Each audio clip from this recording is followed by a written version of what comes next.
আমি আলুর দম, কাশ্মীরি আলুর দম বানাচ্ছি।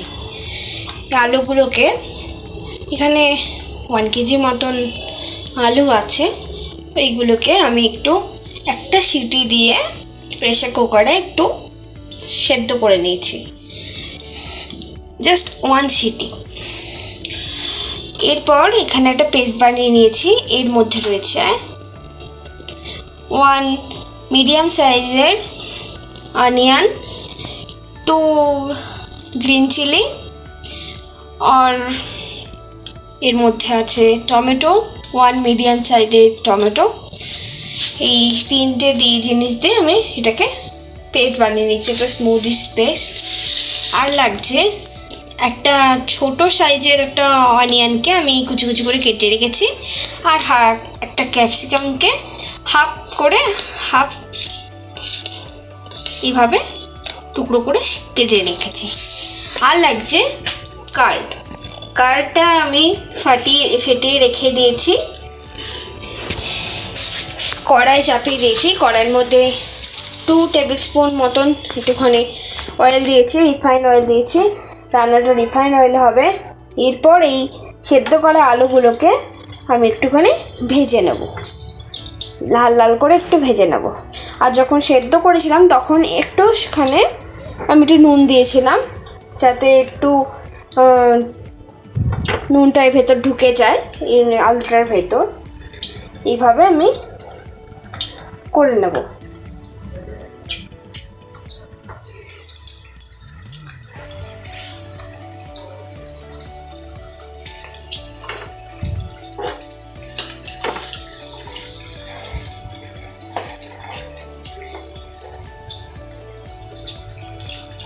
যখন আলুটা একটু লাল লাল হয়ে যাবে তখন আমি একটু হলুদ দেবো, এর মধ্যে জাস্ট একটুখানি হলুদ দেবো।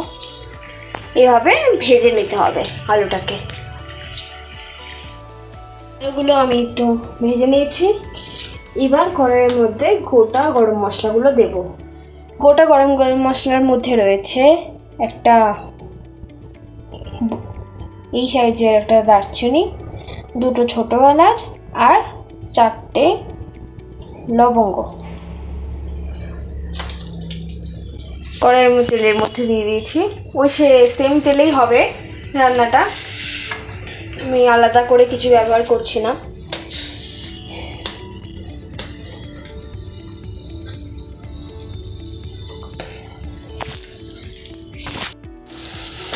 আর এই যে পেঁয়াজ কুচিটা আমি করে রেখেছিলাম, পেঁয়াজগুলোকে সেইগুলো দিয়ে দিয়েছি এর মধ্যে। আর দিয়েছি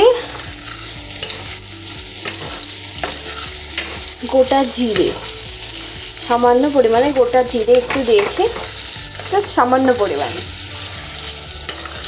এবার পেঁয়াজটাকে একটু ব্রাউনিশ হতে দিই। তারপর এর মধ্যে আমি ক্যাপসিকামটা ইউজ করব। আর এখানে একটা স্মুথ পেস্ট বানিয়ে নিয়েছি। এটার মধ্যে রয়েছে হলুদ, 2 টেবিল স্পুন হলুদ, 2 টেবিল স্পুন কোরিয়ান্ডার পাউডার, ধনে গুঁড়ো, আর হচ্ছে কাশ্মীরি রেড চিলি পাউডার আর জিরা পাউডার দিয়ে এটাকে একটা ওয়াটারের মধ্যে আমি স্মুথ পেস্ট করে রেখেছি। এরপর আমি তেলের মধ্যে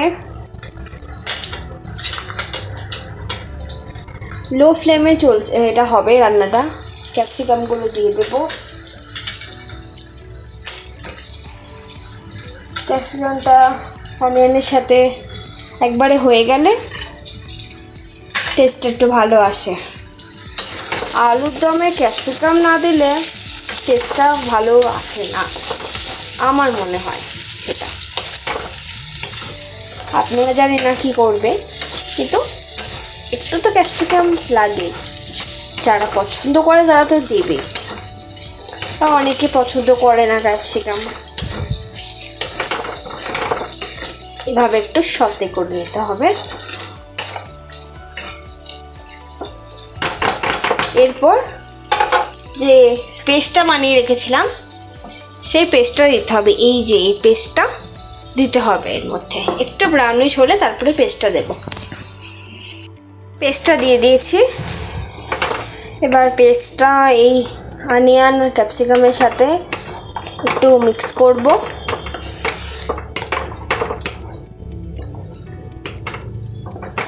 লো ফ্লেমেই হবে।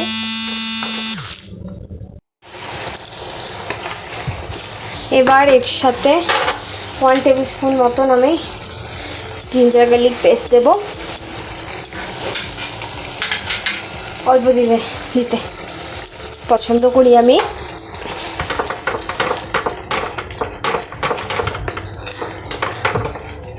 যে মশলার পেস্টটা বানিয়ে রেখেছিলাম আমি সেটা এর মধ্যে দিয়ে দেব।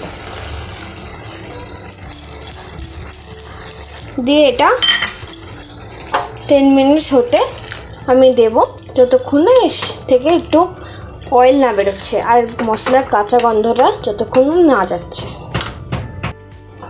10 মিনিট বাদে আমি ফিরে এসে এর মধ্যে যে কার্ডটা ফাটিয়ে রেখেছিলাম সেই কার্ডটা এর মধ্যে মিক্স করে দিলাম। লো ফ্লেমে কার্ডটাকে মিক্স করতে হবে, নইলে ভালোভাবে মিক্স হবে না। দেখতে পাচ্ছেন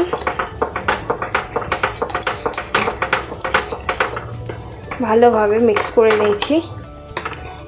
এরপর এর মধ্যে সেদ্ধ করে রাখা আলুগুলো দিতে হবে। সেদ্ধ আর ফ্রাই করে রাখা আলুগুলো দিতে হবে। আমি কিন্তু সল্ট এখনও দিইনি, যেহেতু আমি সেদ্ধ করার সময় একটু সল্ট দিয়েছিলাম সেহেতু আমি এখনও পর্যন্ত সল্ট দিইনি। আমি আলুগুলো দেওয়ার পর আমি দেখব সল্টটা কতটা লাগছে, তারপর আমি টেস্ট অনুযায়ী সল্ট দেব। আপনারা তাই করবেন। এটা একটা সহজ, একটা সুন্দর ঘরোয়া রেসিপি, যে কোনো অনুষ্ঠানে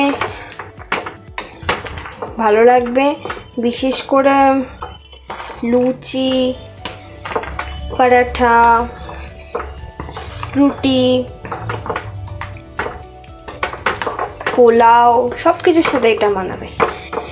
এটা রাতের ডিনারের জন্য বেস্ট একটা রেসিপি।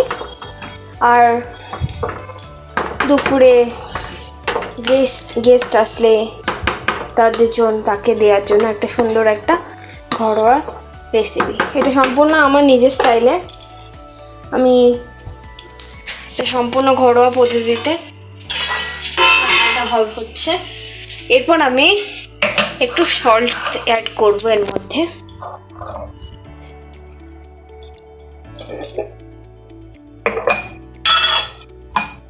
জাস্ট সামান্য পরিমাণে সল্ট ইউজ করছি, বেশি সল্ট হলে ভালো লাগে না।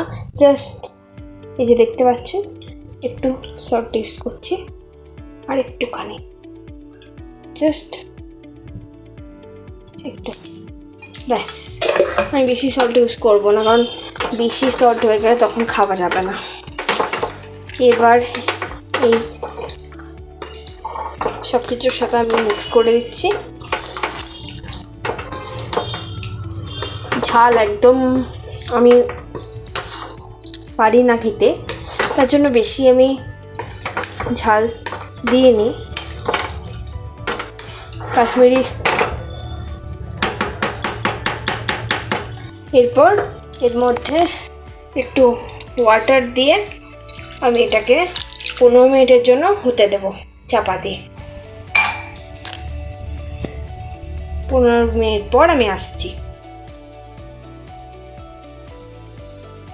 15 মিনিটস বাদে আমি চলে এসেছি। এরপর একটু 1/2 টেবিল স্পুন মতন গরম মশলা গুঁড়ো দেবো।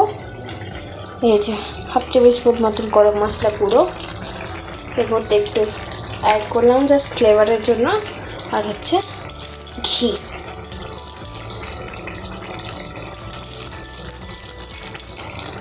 জাস্ট ঘি, একটুখানি ঘি অ্যাড করলাম ফ্লেভারের জন্য। এরপর এটাকে ভালো করে মিক্স করে দেবো আলুর দমটার সাথে। ব্যাস, ঝটপট তাড়াতাড়ি তৈরি হয়ে গেল একটা কাশ্মীরি আলুর দম, যেটা রুটি, লুচি, পরোটা সব কিছুর সাথে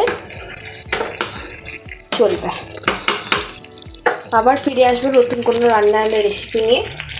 এখনকার মতন বাই।